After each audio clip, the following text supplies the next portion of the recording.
Hi అండి, welcome to Telugu one news. నేను రూపా నాదెల్ల. గత 5 ఏళ్ల కాలంలో ఆంధ్రప్రదేశ్ దేశవ్యాప్తంగా గుర్తింపు పొందింది. ఆ గుర్తింపు అభివృద్ధి అనుకొని పప్పులో కాలేయకండి. అభివృద్ధిలో, ఆర్థిక ప్రగతిలో ప్రపంచవ్యాప్తంగా పేరుగాంచిన పరిశ్రమలను రాష్ట్రానికి తీసుకురావడంలో వచ్చిన గుర్తింపు కాదు. అరాచక రాజకీయాలకు, గంజాయి అక్రమ రవాణా విక్రయాలకు కేర్ ఆఫ్ అడ్రస్గా మారడంతో వచ్చిన గుర్తింపు అది. గంజాయి అడ్డాగా, డ్రగ్స్ హబ్గా జగన్ హయాంలో ఆంధ్రప్రదేశ్కు ప్రపంచంలోనే గుర్తింపు వచ్చింది. జగన్మోహన్ రెడ్డి అధికారం చేపట్టిన నాటి నుంచి గంజాయి విక్రయాలు రాష్ట్రంలో విచ్చలవిడిగా పెరిగిపోయాయి. దానికి బానిసలుగా మారుతున్న వారు రోజు రోజుకి పెరిగిపోతున్నారు. దీనికి తోడు అరాచక రాజకీయాలు పెచ్చురెల్లుతున్నాయి. అవి చాలవన్నట్లు తాజాగా డ్రగ్స్ మాఫియా కూడా ఏపీకి అడ్డాగా మారినట్లు కనిపిస్తోంది. విశాఖపట్నం సముద్ర తీరంలో అధికారులు భారీ ఎత్తున డ్రగ్స్ ని పట్టుకున్నారు. ఈ డ్రగ్స్ వ్యవహారం దేశవ్యాప్తంగా సంచలనం సృష్టిస్తోంది. రాష్ట్ర ఆర్థిక రాజధానిగా ఉన్న వైకాపా ప్రభుత్వం తమ కలల రాజధానిగా చెప్పుకుంటున్న విశాఖలో దేశమంతా ఉలిక్కి పడేంతగా ఎన్నికల తరుణంలో లక్షల కోట్ల విలువైన వేల కిలోల మాదక ద్రవ్యాలు పట్టుబడడం తీవ్ర ఆందోళన రేకెత్తిస్తోంది. బ్రెజిల్ నుంచి విశాఖలోని ఓ ప్రైవేట్ ఆక్వా ఎక్స్పోర్ట్స్ కు వచ్చిన కంటైనర్లో సుమారు 25,000 కిలోల డ్రగ్స్ ఉన్నట్లు సిబిఐ నార్కోటిక్స్ అధికారులు గుర్తించారు. ఈ నెల 19న నార్కోటిక్స్ సామాగ్రి నిపుణులతో వచ్చిన సిబిఐ అధికారులు ఆ కంటైనర్లో భారీ మొత్తంలో డ్రగ్స్ ఉన్నట్టు నిర్ధారించుకున్నారు.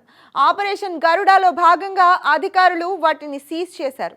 జర్మనీలోని హాంబర్గ్ మీదుగా ఈ నెల 16న కంటైనర్ విశాఖకు వచ్చినట్లు సిబిఐ అధికారులు గుర్తించారు. ఈ డ్రగ్స్ సంధ్య ఆక్వా ప్రైవేట్ లిమిటెడ్ కంపెనీ పేరుపై వచ్చినట్లు తెలుస్తోంది. ఈ కంపెనీ వైసీపీ నేతదిగా అధికారులు గుర్తించినట్లు సమాచారం. దీని మేనేజింగ్ డైరెక్టర్ కోనం వీరభద్రరావుగా తెలుస్తోంది. వీరు 4 సోదరులు. వీరిలో 2 అమెరికాలో సెటిల్ కాగా మరో 2 ఇక్కడ ఉంటున్నారు. వీరభద్రరావు అతని సోదరుడికి వైసీపీతో, ముఖ్యంగా విజయసాయిరెడ్డితో సంబంధాలున్నాయి.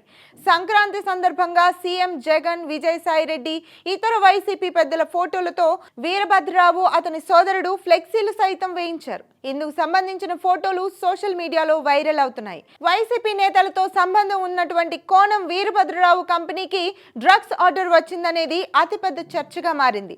దీంతో ఈ డ్రగ్స్ మాఫియా వెనుక వైసీపీ నేతల హస్తం ఉన్నట్లు ప్రతిపక్షాలు ఆరోపిస్తున్నాయి. ఇక్కడి నుంచి ఇతర రాష్ట్రాలకు తరలించి దీన్ని క్యాష్ రూపంలో మార్చాలని ప్లాన్ గా తెలుస్తోంది.